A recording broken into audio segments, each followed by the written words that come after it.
Item Number SCP-1976 Object Class Safe Special Containment Procedures SCP-1976 is to be contained within a standard humanoid containment chamber located within Site-77's Safe SCP Wing. Personnel entering SCP-1976's containment chamber are to wear tinted goggles to prevent accidental viewing of SCP-1976. All images and videos depicting SCP-1976 have been destroyed, and the creation of new images is to be considered a minor containment breach. SCP-1976 is a humanoid organism, approximately 2 meters tall and weighing 120 kilograms. When viewed remotely, SCP-1976 resembles a subject believed to be responsible for its creation, an adult male named in a persistent vegetative state. A tattoo of English text is present on its back. See Addendum.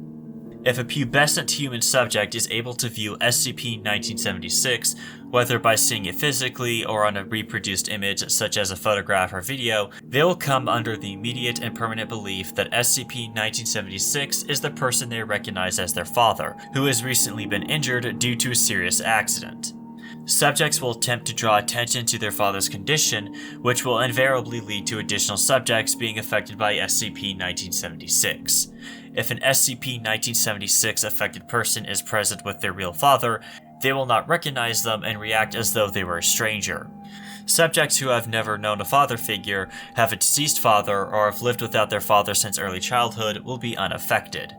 If more than one subject is affected by SCP-1976 at once, they will each believe that SCP-1976 is their father. They will attempt to conduct logical arguments with other SCP-1976 affected subjects, attempting to use their interpretations of SCP-1976's appearance to convince them. When these attempts invariably fail, subjects will attempt to take SCP-1976 by force, sometimes attempting to contact higher levels of authority in order to accomplish this. SCP-1976 was discovered on September 17, 1976, after a case of massive confusion caused by SCP-1976 at a local hospital reached Foundation assets. An investigation into SCP-1976's origin revealed that it had been taken to the hospital from a residential address in Huntington, West Virginia. Several documents were recovered from the address, with neighbors and family members issued amnestics. Addendum. Text is believed to have been created by Alan, a former schoolteacher who had died of a brain tumor 2 months prior to SCP-1976's recovery. Investigation into connections between this individual and possible groups of interest have not yielded substantial evidence. It is possible that Mr. is connected to the Syncope Symphony. I just wanted to be there for my kids. They're too young for this. Jess is 13 and Liz just turned 12. I wanted them to have a father when they grew up, and for Margaret to have a husband.